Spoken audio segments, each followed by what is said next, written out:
চট্টগ্রাম নগরে তাজিয়ার রবিবার ২৬ জুলাই সকালে চট্টগ্রাম সিটি কর্পোরেশনের মেয়র ডাক্তার শাহাদাত হোসেনের নির্দেশনায় নগরব্যাপী হাল ও নালা জরুরি ভিত্তিতে পরিষ্কার পরিচ্ছন্ন কার্যক্রমের প্রতি সমর্থন জানিয়ে শুভেচ্ছা ও অভিনন্দন অনুষ্ঠান অনুষ্ঠিতই। এই অনুষ্ঠানের আয়োজন করে পাঁচলাইশ থানা ও ৮ নম্বর সুলকবহর ওয়ার্ড বিএনপি ও এর অঙ্গ সংগঠন। এ সময় অনুষ্ঠানত প্রধান অতিথি হিসেবে উপস্থিত আছেন নগর বিএনপির সদস্য ও সাবেক পাঁচলাইশ থানা বিএনপির সভাপতি মামুনুল ইসলাম হুমায়ুন। সভাপতিত্ব করে ৮ নম্বর সুলকবহর ওয়ার্ড বিএনপির আহ্বায়ক কাজী মোহাম্মদ শামসুল আলম। ইনশাল্লাহ আরা মেয়র সাহেব যে এই হাইবে ৪১ ওয়ার্ড কিন্তু হামচলের এই হামের সুফলের ব্যাগের অবস্থা পরিস্থিতি বুঝিয়ে নেয় মেয়র সাহেব যদি মনে করে দাঁড়িয়ে এই হাম্মান দিয়ে না কেন জনগণের সেবা দ্রুত দিত্তা যে আশা করি তে আর দিন এই জিনিস আরও চালু রাখিব এবং আর জনগণের এই ময়লা আবর্জনা তুল আর রক্ষা করিব।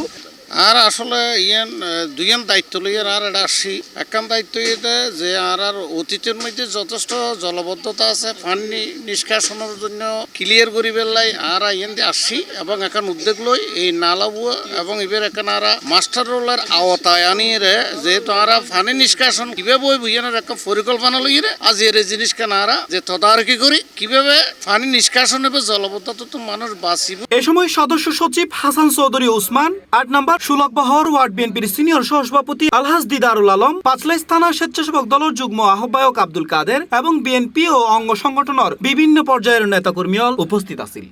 ডাক্তার শাহাদাত বিশেষ প্রকল্প দিবে পরিষ্কার পরিচ্ছন্নতা অভিযানের অংশ, এই অভিযান ইনশাল্লাহ চলমান থাকবে। ডাক্তার শাহাদাত ভাইয়ের বিশেষ প্রকল্প হিসেবে যে হাসবেন চট্টগ্রাম জনসাধারণ এবং আর বিএনপির সামাজিকতা কর্মী কল্যাণে যেভাবে হাস করে বিগত ১৫-১৭ বছর আর মনে হয় এই ১৬০০ রেজিস্ট্রেশনে এই নালামি তো অনেকে হাত নেওয়া যদিও প্রকল্প এটা হ্যাঁ বিভিন্ন দুর্নীতি হারণে হাস নহরে গিয়ে এখন যার হারণে আর আসি গিয়ে আর আসলে বড় নেতৃবৃন্দ আসি এবং নিজেরাই এনে হাসি গেন ১০০% হিসেবে আর হরিল। তো আজি আর মেয়র আর একখান দায়িত্ব দিয়ে আর আল্লাহ বলে মেয়র ধন্যবাদ জানাই। আজি আল্লাহ রহমত আর মেয়রের অক্লান্ত পরিশ্রমের ফসল হিসেবে আর সফল পায় দিন দিন। নগরবাসীর দীর্ঘদিনের জলাবদ্ধতার সমস্যা নিরসনে হাল ও নালা পরিষ্কার কার্যক্রম একখান সময় উপযোগী উদ্যোগ। এতেলাই তারা এই কার্যক্রম সফলভাবে বাস্তবায়নের মাধ্যমে চট্টগ্রামের জলাবদ্ধতা মুক্ত ও বাসযোগ্য নগর হিসেবে গড়ে তুলিবের প্রত্যাশা ব্যক্ত করে।